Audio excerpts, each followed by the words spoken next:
Olá, bom dia a todos e todas que nos assistem nesta manhã de domingo. Desejo a todos vocês, a toda a família de nossa igreja, uma manhã de paz e de alegria na presença do Senhor. Eu sou o pastor Irênio Silveira Chaves, pastor da Igreja Batista da Orla Oceânica, e estou aqui para estudar a palavra de Deus com você.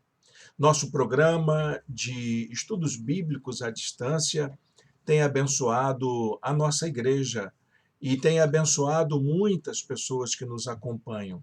E você pode acompanhar todos os nossos estudos que vêm sendo realizados dessa modalidade na nossa igreja gratuitamente aqui na nossa página.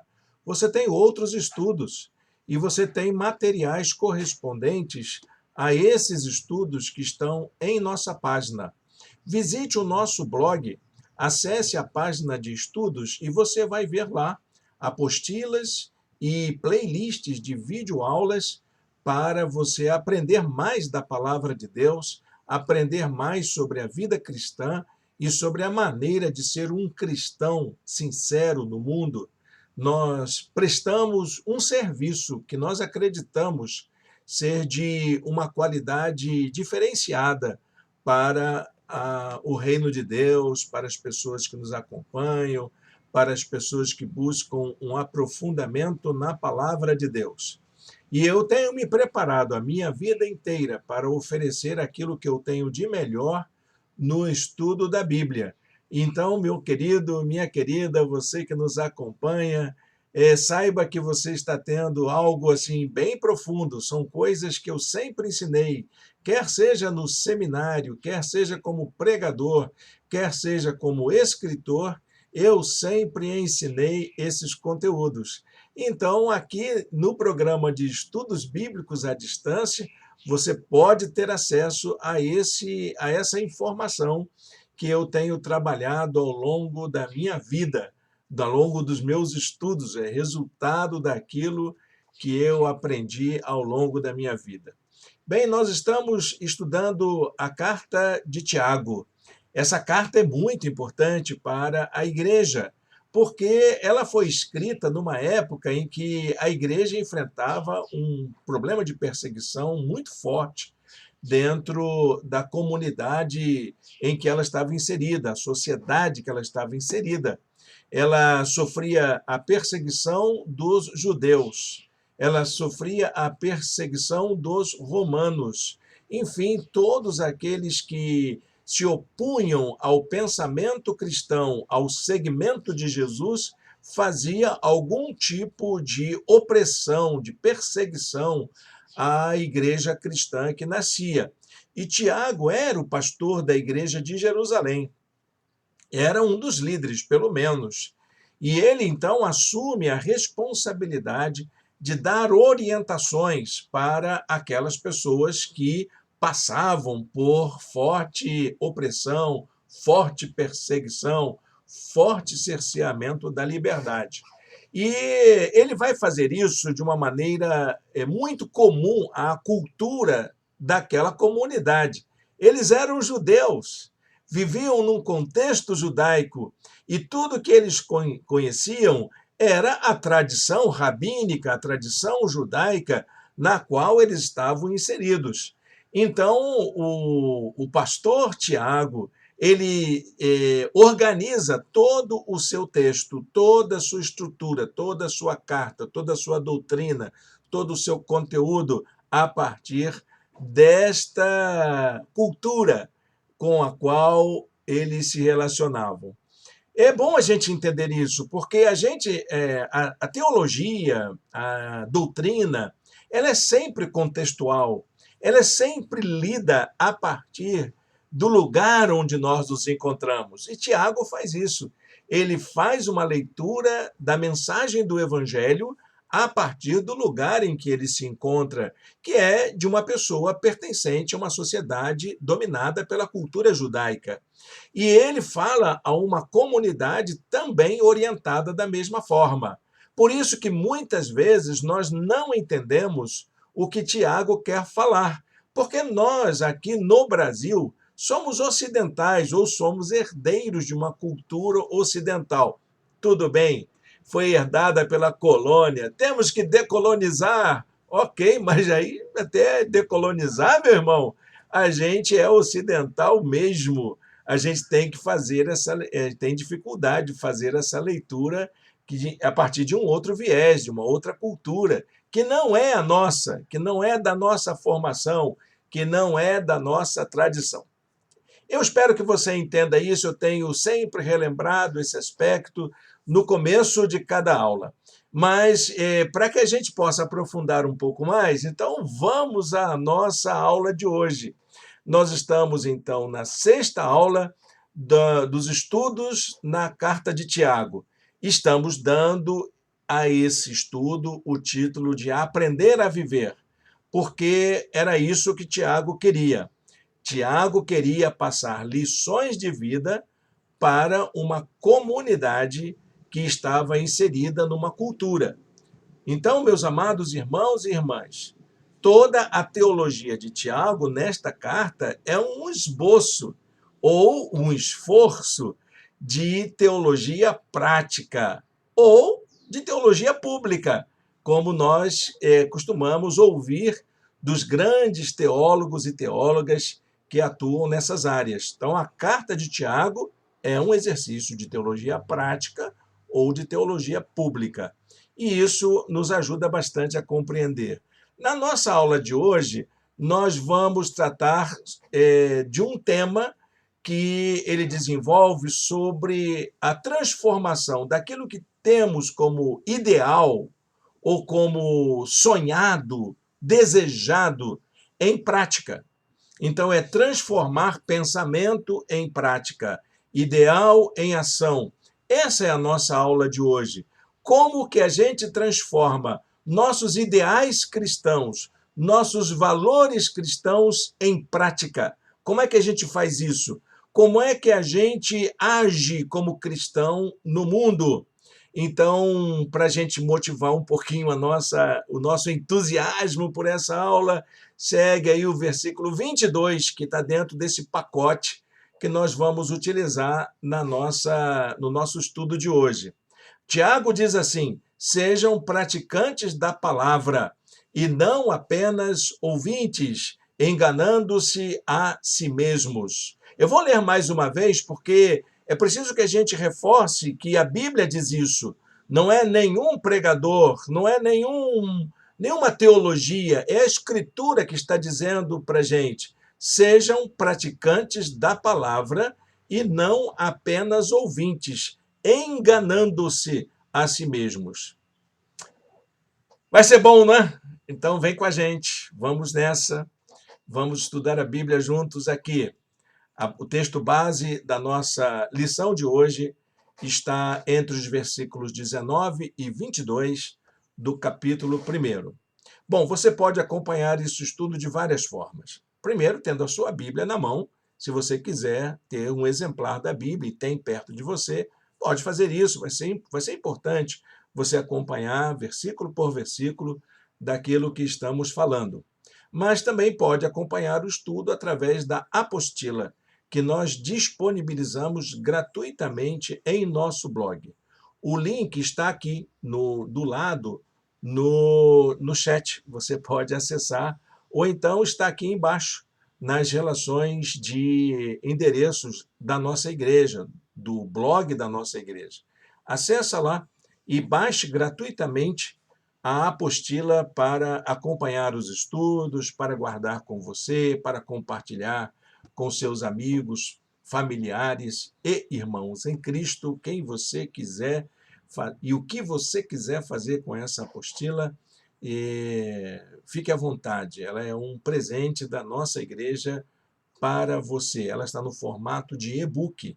Você pode ler até em particular um dia, guardar para ler com mais calma, relembrar essas lições. Ele será um documento importante para você relembrar no seu dia a dia.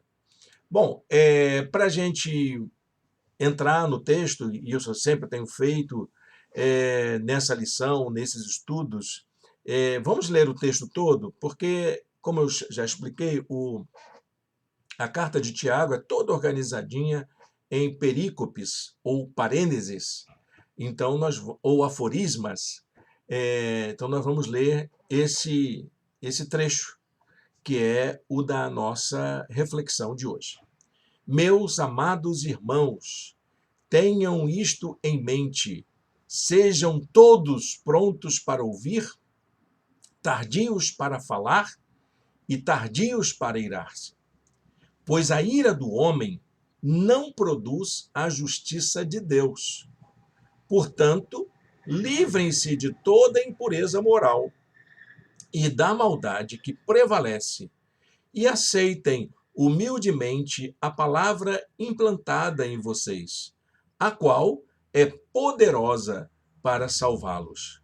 Sejam praticantes da palavra e não apenas ouvintes, enganando-se a si mesmos. Amém? Deus abençoe esse momento de estudo da gente com a leitura da sua santa palavra. Então vamos começar aí a descascar, a debulhar, a fazer aí a análise desse texto tão importante para nós. Vamos começar falando sobre o que significa tornar-se um praticante da palavra. O que é ser um praticante da palavra? É interessante que Tiago está preocupado com isso. Ele está dizendo assim, olha, você tem que ser um praticante da Bíblia, não um praticante das doutrinas da igreja. Não tem que ser um praticante de uma religião. Você tem que ser um praticante das Escrituras. Vamos tentar ver se é isso mesmo? Bom, o texto de Tiago, ele trata daquilo que pode ser considerado como o elemento ideal para uma vida cristã saudável, que é esse exercício de se tornar um praticante da palavra. Tá bem? Bom, a gente sabe que se você tiver que praticar a palavra, a primeira coisa que a gente precisa saber é a palavra. O que a palavra diz, né? Então, ser praticante da palavra quer dizer exatamente ser alguém com a capacidade de aprender a palavra e, na medida em que aprende, colocá-la em prática. Essa é a perspectiva do conhecimento, né? Não existe uma prática sem um saber, né? Todo saber está vinculado a uma prática. Ação e conhecimento são duas faces de uma mesma moeda. Conhecer e praticar é uma mesma coisa. Não adianta nada você conhecer, por exemplo, todos os aspectos de como se constrói um edifício se você não coloca em prática. Vai ficar igualzinho a mim. Eu sei tudo sobre violão, conheço as técnicas, sei como é que se faz, olha, mas não tenho prática nenhuma. Então, grosso modo, eu não sou um conhecedor tão bom assim de violão. Eu aprendi toda a teoria, mas a prática está faltando a prática, não é? E é isso mesmo, meus amados irmãos e irmãs, o apóstolo Tiago chama a igreja a colocar em prática aquilo que ela tem aprendido, aquilo que tem sido ensinado no púlpito, na escola bíblica, nas reuniões de comunhão, nas leituras populares da Bíblia, nas leituras comuns. Como é que se coloca em prática aquilo que a gente já aprendeu? Tem que repetir lá para lembrar a vocês que está na Bíblia, que você já sabe? Então, essa é uma preocupação que Tiago tem. Ele diz, sejam praticantes da palavra e não apenas ouvintes. A igreja ela é cheia de ouvintes, tem muitos ouvintes, não é? A igreja tem muitas pessoas com ouvidos maravilhosos, mas com mãos pouco habilidosas, né? São bons ouvintes, mas pouco habilidosos na prática da palavra. A ênfase recai sobre a seguinte questão: como que eu posso aproximar a minha conduta humana, a ação humana, da vontade de Deus expressa na palavra dele. Como que eu faço, eu que sou dominado por tantas paixões, pelo pecado, pelo desejo, pela concupiscência, tudo isso pela dúvida, tudo isso que Tiago já falou, como é que eu faço esse ser que é tão variado, né, tão diverso, tão, como é que a gente diz, tão subjetivo, né? Como é que a gente que é tão dispersivo, como é que a gente coloca em prática a palavra de Deus na nossa vida? Como que a nossa conduta de pessoas completamente dispersas podem se afinar com a vontade de Deus? Então, esse é um dilema forte, inclusive da teologia. Muitas pessoas na igreja têm como questão da vida como é que eu faço para colocar em prática a palavra de Deus. Muitas pessoas se perguntam isso, muitas pessoas me procuram para tirar essa dúvida. Pastor, como é que eu faço para conhecer a vontade de Deus? Olha, gente, é bem difícil, não tem resposta para isso. O que tem é o que encontramos aqui na carta de Tiago, que é você, na medida em que você aprende aquilo que está nas Escrituras, colocar em prática no seu dia a dia. Alguém pode até dizer, mas isso, pastor, é tão óbvio. Claro, está na Bíblia, faz. Como diz um antigo pastor, escritor batista, né, lá do Nordeste, ele era bem-humorado, e ele escreveu um livro que o título era A Bíblia Falou, está falado. Então, se a Bíblia diz, faça-se. Parece óbvio, mas é preciso reconhecer aqui alguma coisa. A primeira é que nós temos uma natureza humana, nós somos seres humanos. E a outra coisa é a natureza divina. Então, é um Deus que fala ao homem. E é isso que Tiago vai tentar fazer nesse trecho. Ouvir a voz de Deus é importantíssimo para nós, mas nós não ouviremos a voz de Deus como deuses ou como seres que possam ter uma outra natureza. A nossa natureza é humana e eu preciso entender isso, e Deus sabe disso, de que Ele está falando diretamente a pessoas que vivem num contexto, numa comunidade, que têm relações, que têm conteúdos aprendidos, que têm saberes desenvolvidos, que estão imersos numa cultura. Deus sabe disso.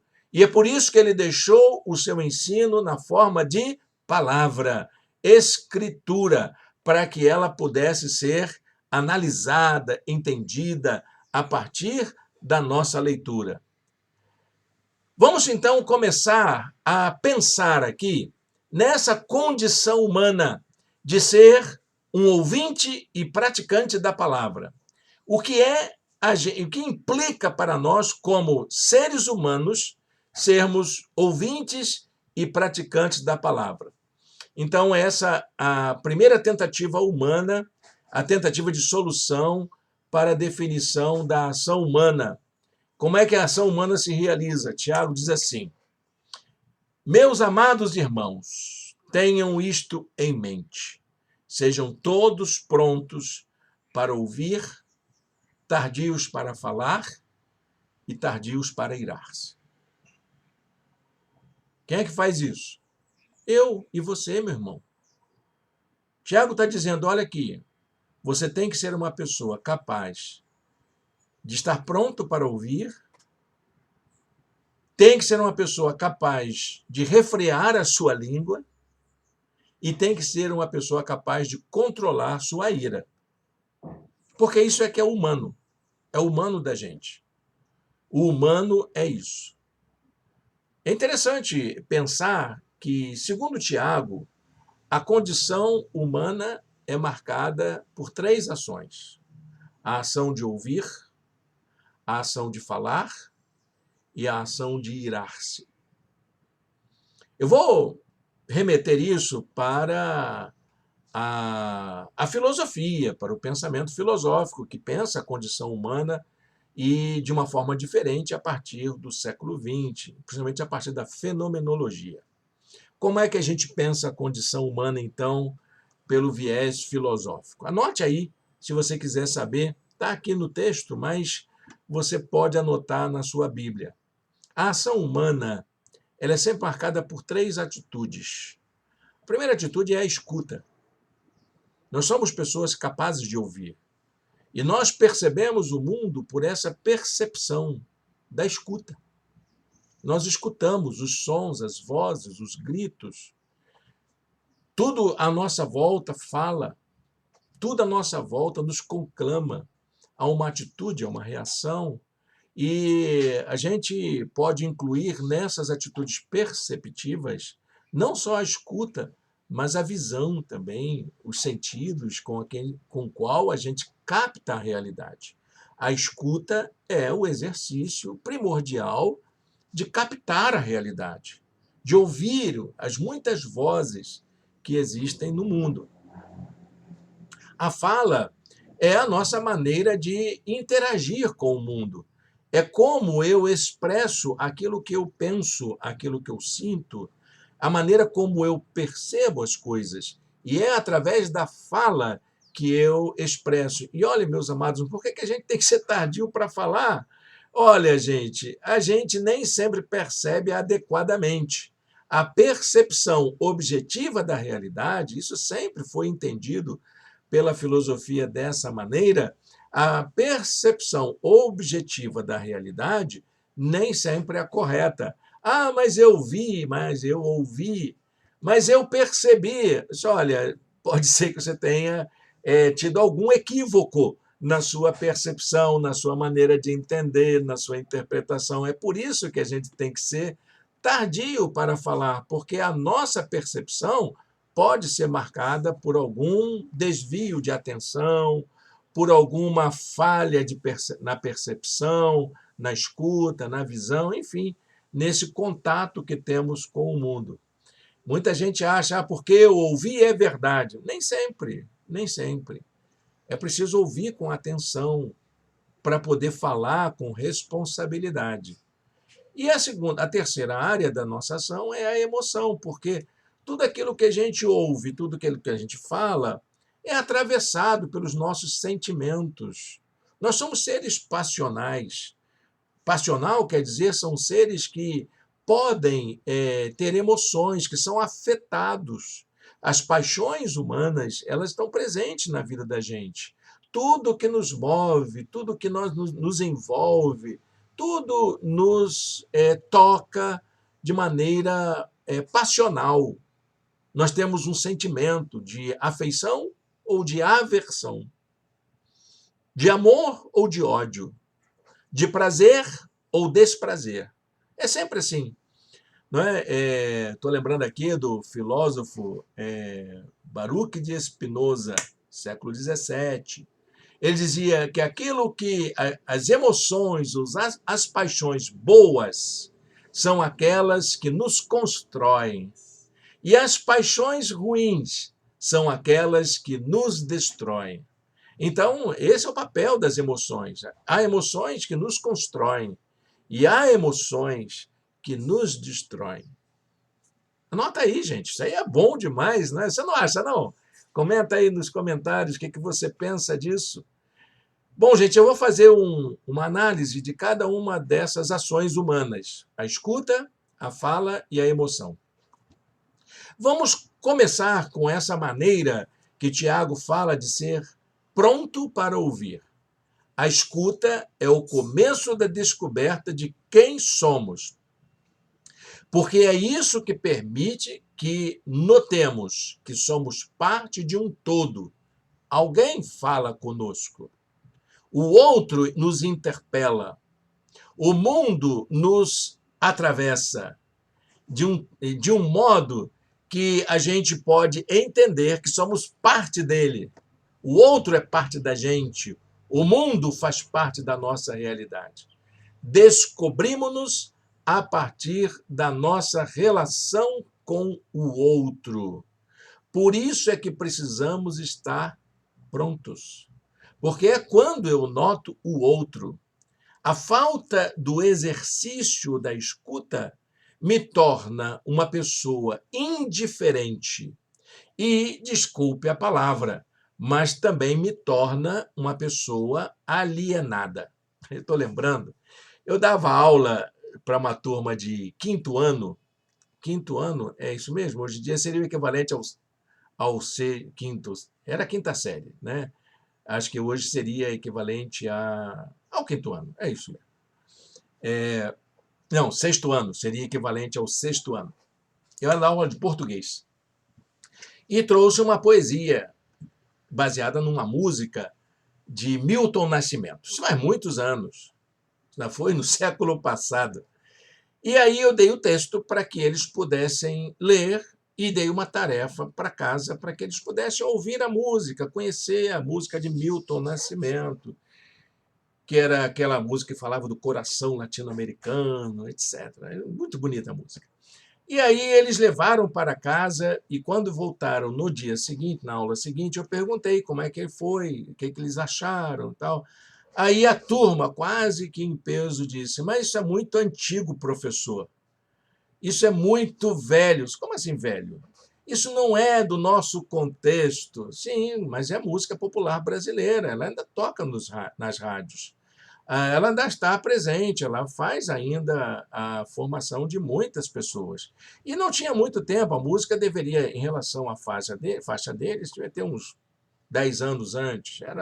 Para a época, era recente.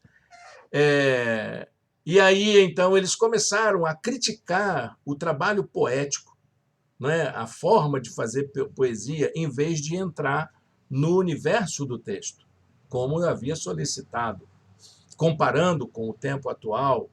Aí eu percebi que eles estavam tomados de uma compreensão muito equivocada sobre a realidade deles, como se houvesse um espaço muito longo, um estanque, um abismo que separava aquela geração da geração anterior. Aí, sabe de uma coisa, gente, que eu notei? Falando assim com todo amor e carinho, que eu estou falando com vocês estão demonstrando uma alienação. Vocês estão demonstrando que estão sendo alienados. Aí a turma se ofendeu. Foi uma coisa muito curiosa. E eu parei assim, gente, ó, então vamos parar aqui. Desculpa ter chamado por essa palavra, mas vou dar outro dever de casa. Vocês vão procurar no dicionário qual o significado da palavra alienado. Olha, a turma ficou muito chateada. Eu confesso para vocês. E aí, então, eles foram procurar com outra professora, que era professora de História, que eles gostavam muito, que era realmente uma pessoa admirável, uma boa pessoa. E eles, professora, o professor de português disse que a gente é alienado. Aí, se ele falou isso, e vocês o que fizeram? Ficamos revoltados. E ele, o que fez? Mandou a gente pesquisar no dicionário. Aí a professora riu muito com aqueles alunos. Aí disse, olha, se o Irênio mandou fazer isso, façam. Aí eles vieram na terceira aula para tratar desse assunto e eles já sabiam que era uma pessoa alienada. Sabe o que é uma pessoa alienada? É uma pessoa que não tem opinião própria, que é orientada por um tipo de pensamento que está fora da realidade, fora de contexto, que acha que vive sozinha no mundo sob a égide de um outro. Alienado quer dizer isso, aquele que é governado por outro, aquele que pensa aquilo que o outro pensa, que adquire a ideia do outro. É a pessoa que não é capaz de escutar e entender por si mesmo o que está acontecendo, porque desconhece a realidade que está à sua volta. Ouvir é o primeiro passo para você se descobrir. A segunda atitude é a fala. A fala se dá não só por palavras, mas também por gestos e sinais. São as formas com que nós nos expressamos. Olha, eu diria até que a fala se dá até pelo silêncio. Quando a minha mãe era pequeno e a gente queria fazer alguma coisa e pedia para ela, ela não falava nada, mas a gente entendia tudo, sabia que não podia. O corpo inteiro fala, meu irmão, minha irmã. Ela é a expressão da nossa condição humana, revela quem somos de fato. Somos pessoas que interpretam a realidade, que compreendem a realidade que nos cerca. É isso que a fala demonstra. A nossa interpretação e a nossa compreensão do mundo implica, então, uma atitude de reflexão, porque aquilo que você falou, meu amigo, minha amiga, é sinal que aquilo está te incomodando. Aquilo está, de alguma forma, presente na sua interpretação da realidade, na maneira como você compreende a sua família, os seus relacionamentos, o país em que você vive, a comunidade que você está inserida, a sua cultura. Quando você fala, tudo isso está presente na sua fala. Por isso que a gente precisa pensar muito naquilo que a gente fala. Implica reflexão e tomada de consciência. Por isso, para isso, precisamos ser, olha aqui a palavrinha que Tiago usa, tardios. Mas existe a outra palavra que Tiago usa, que é a ira, irar-se. Como eu disse, somos seres passionais. Nossa ação no mundo é marcada pelos afetos que temos. São os nossos modos de afecção, a maneira como somos atingidos ou percebemos as coisas que nos tocam, não é tanto fisicamente quanto o nosso pensamento, o nosso coração, as nossas afecções despertam em nós paixões boas e paixões ruins, sentimentos de alegria e sentimentos de tristeza, atração e repulsa, amor e ódio. Para isso, precisamos também ser tardios. Tardio até para se apaixonar, viu, meu irmão, minha irmã? Tardio para demonstrar o quanto você gosta de uma coisa ou quanto você odeia outra coisa, porque isso diz respeito a você.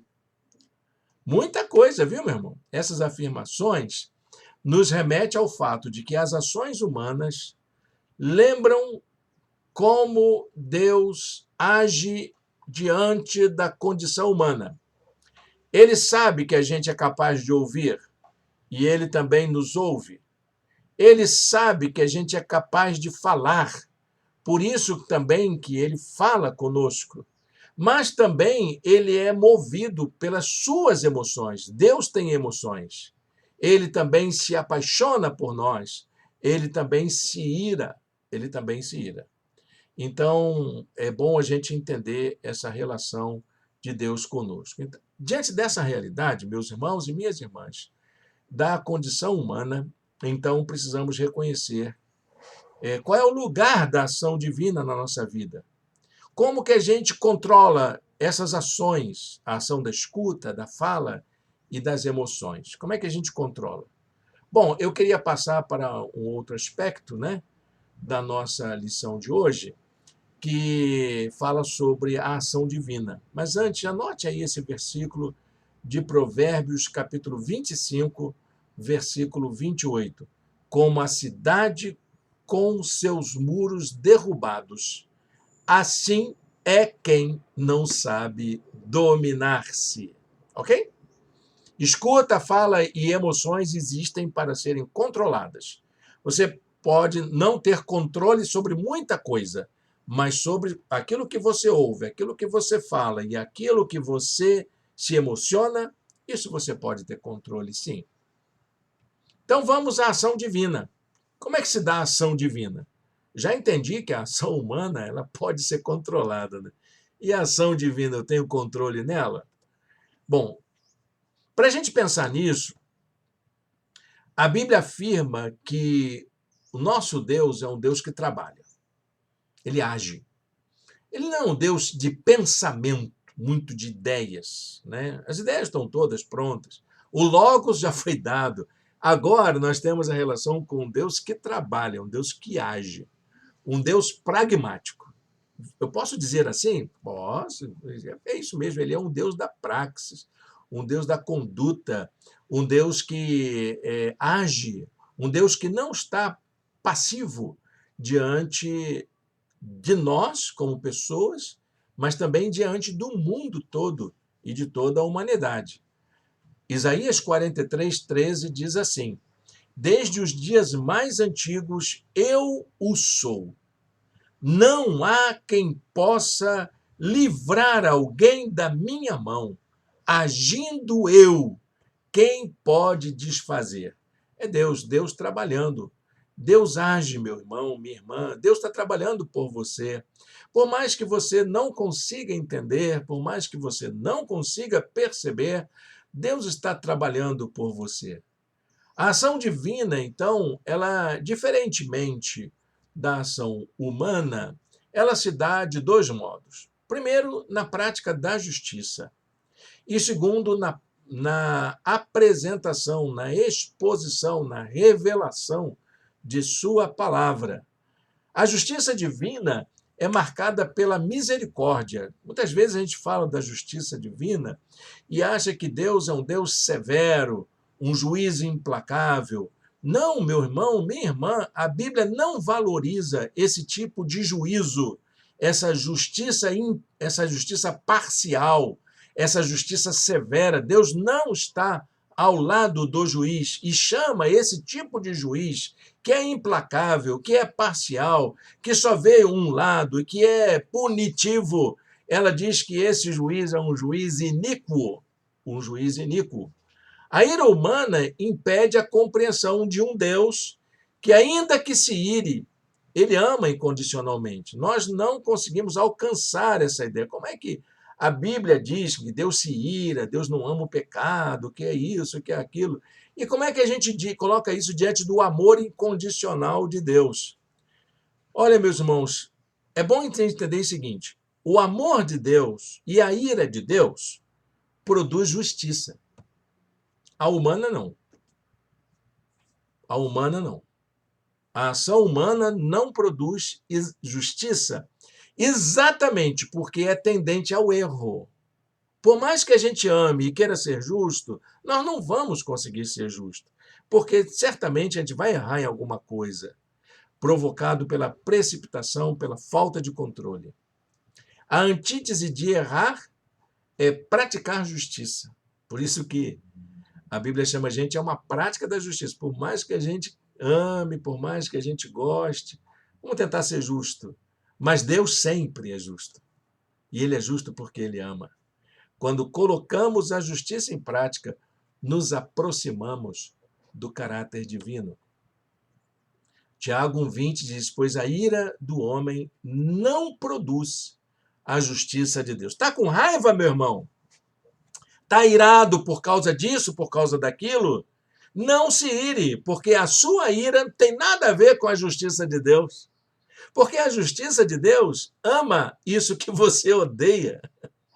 Esse aí que você tanto odeia. A justiça de Deus não está na tua ira. A justiça de Deus está no amor dele por todos e todas, incondicionalmente, no mundo. E a palavra, né? A palavra divina restaura. A palavra divina aponta caminhos. Não se trata aqui de um texto formal, mas de escritura. Porque o texto escrito, ele é posterior à vontade de Deus. O texto escrito, ele não é o todo da escritura. A escritura é muito mais do que aquilo que está na letra. Como diz o apóstolo Paulo, a letra, meu irmão, minha irmã, mata. Mas existe um espírito e o espírito vivifica.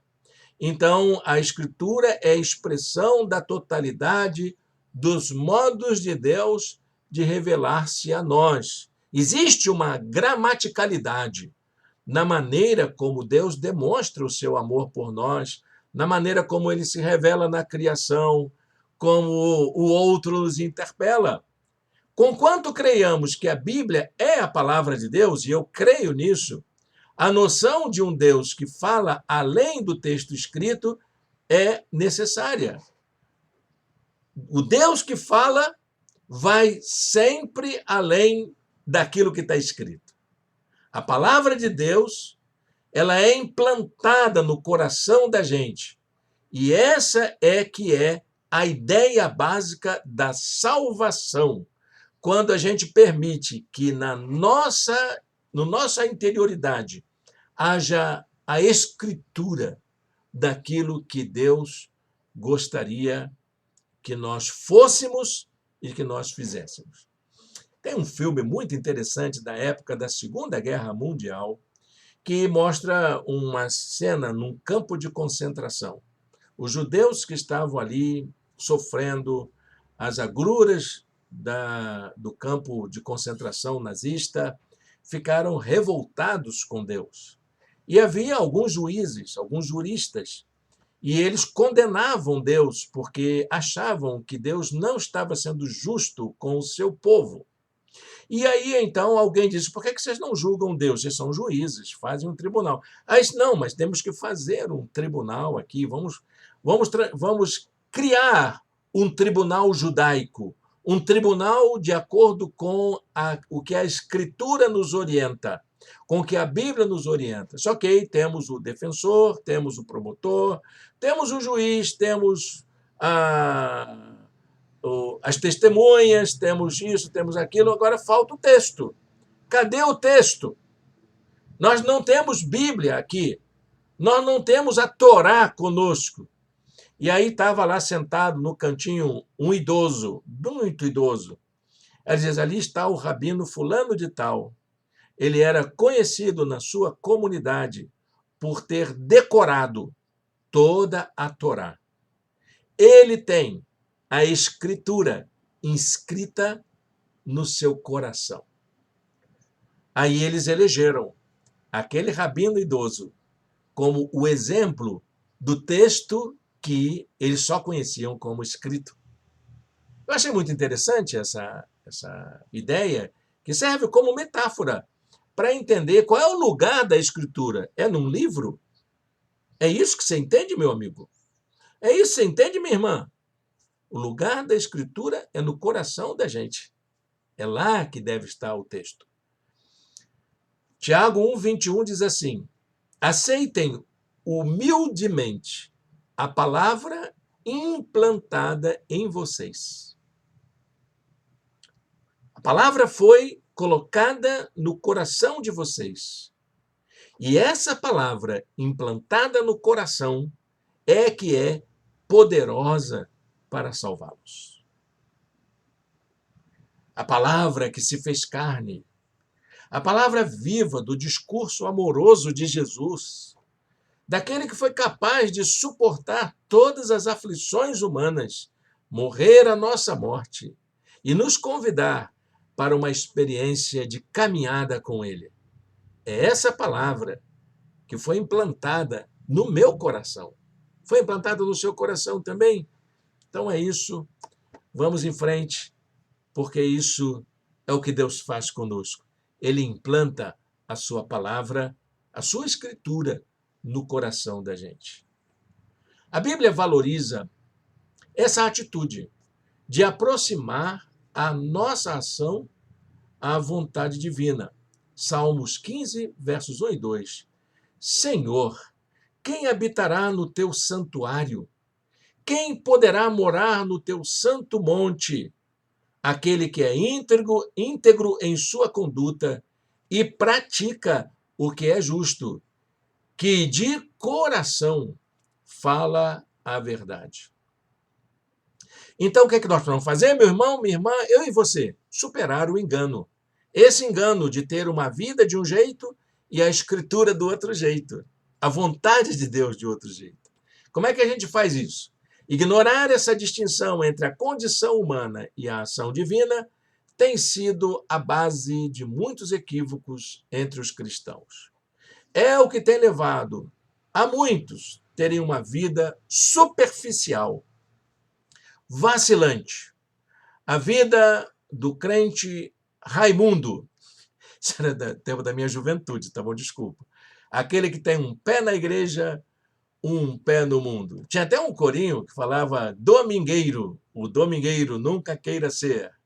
No domingo ele é um santarrão, mas de segunda a sábado ele não é santo não. Olha, se você conhece essa música, você deve estar passando já dos 50 anos. Eu acho. É mais ou menos a minha realidade. Sejam praticantes da palavra e não apenas ouvintes, enganando-se a si mesmo, diz Tiago. Jesus afirma que está à procura de pessoas que sejam capazes de superar esse engano, que sejam praticantes da palavra, ou, na linguagem de Jesus, aqueles que adoram a Deus em espírito e em verdade. As duas realidades. Você ter suas emoções, seus sentimentos, mas de verdade, aquilo que você expressa está ligado à sua conduta, à sua prática. Deus é espírito, disse Jesus, e é necessário que os seus adoradores o adorem em espírito e em verdade. Eu vejo nesse texto a relação entre pensamento e prática, crença e conduta, aquilo que eu defendo e aquilo que eu faço.